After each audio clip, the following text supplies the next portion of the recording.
Nothing makes you feel more confident like a strong, rugged chest that stands out whether you're at the beach or wearing your favorite fitted black shirt.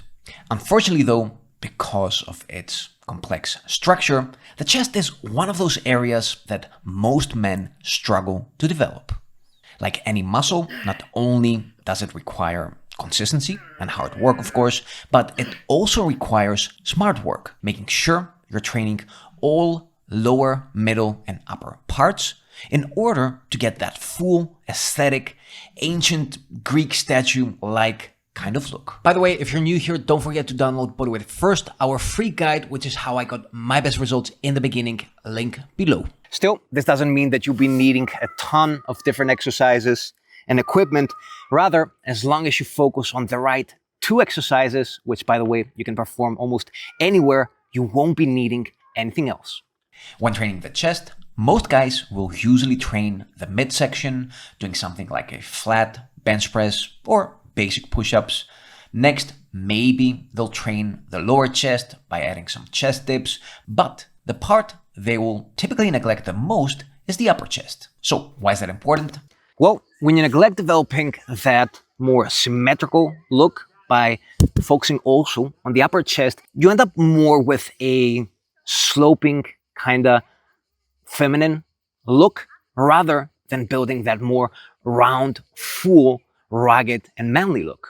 Now, in order to avoid that, let's first start with the exercise that most men either skip or perform incorrectly, missing out on recruiting those upper chest fibers. This is no other than the most neglected or poorly executed decline push-up, which is basically like an incline bench press flipped upside down. Plus, you can perform it almost anywhere, and you don't need a spotter since the floor is always there to catch you. That said, let's see how does one set it up and perform it correctly. For starters, you want to find an elevated surface to place your feet. The goal here being that you are at least above a 30-degree angle at the bottom. All kinds of basic furniture like a tall chair, a low table, or a bed can work, making it easy to train at home. Outdoor options though are also easy to find if you have a good look around you. Now, here's the problem when you do your decline push-ups, like most guys, flat on the palms of your hands.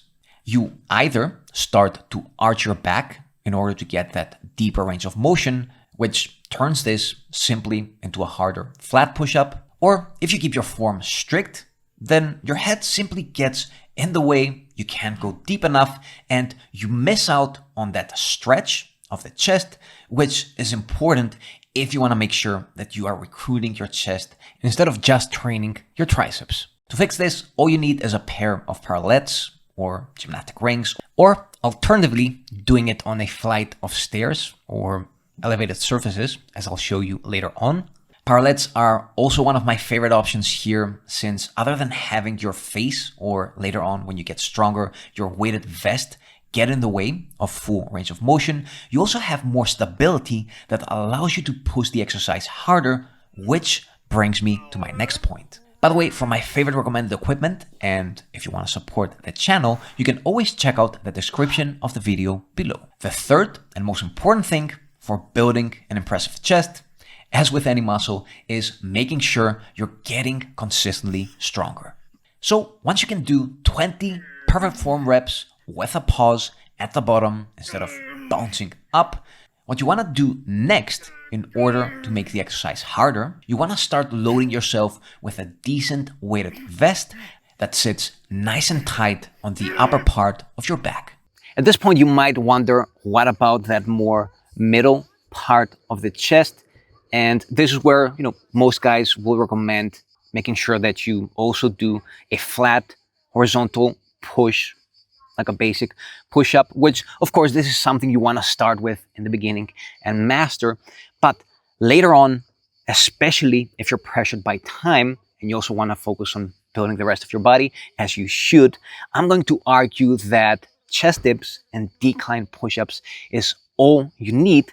And I'm not just saying that out of convenience. If you look at the anatomy of your chest, you're going to notice that it is one big muscle that connects to your upper arm, fanning out across your collarbone, breastbone, and top ribs. As we already mentioned, it is divided in 3 sections: the upper, middle, and lower fibers, and the direction in which your arm moves decides which of these do the most work. With decline push-ups, because your arms are moving upwards, you are activating the upper chest, but you are also hitting that top half of the middle fibers, since there is no such thing as complete isolation of one part of the chest. With chest dips, because your arms are moving downward, you are targeting the lower chest, but again, you are also hitting the bottom half of your middle chest fibers. Therefore, when these 2 exercises are combined, you are getting enough stimulus to cover the entire spectrum of all of your chest fibers. Sure, if you're not seeing enough progress, again, you can consider a flat push later on. But for most guys, again, if you train these 2 exercises hard enough and consistently enough, it's probably going to be all you need for a rugged, strong, and naturally impressive chest.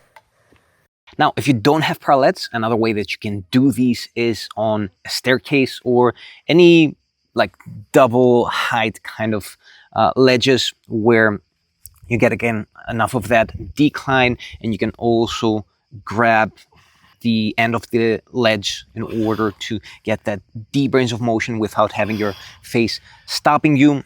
One problem here is that you can't use a weighted vest, since it's going to be getting in the middle of that range of motion, which we want to make sure we're going all the way deep to get that nice stretch of the chest.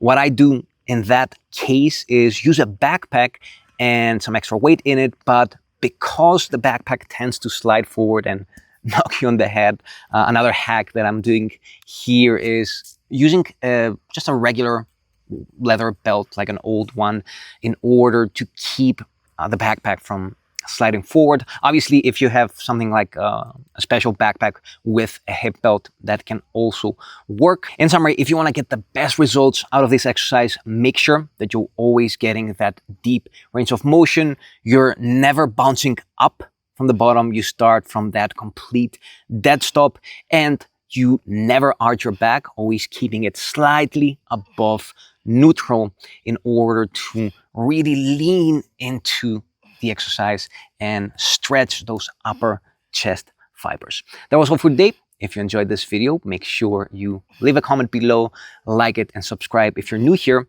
And until next time, keep on training.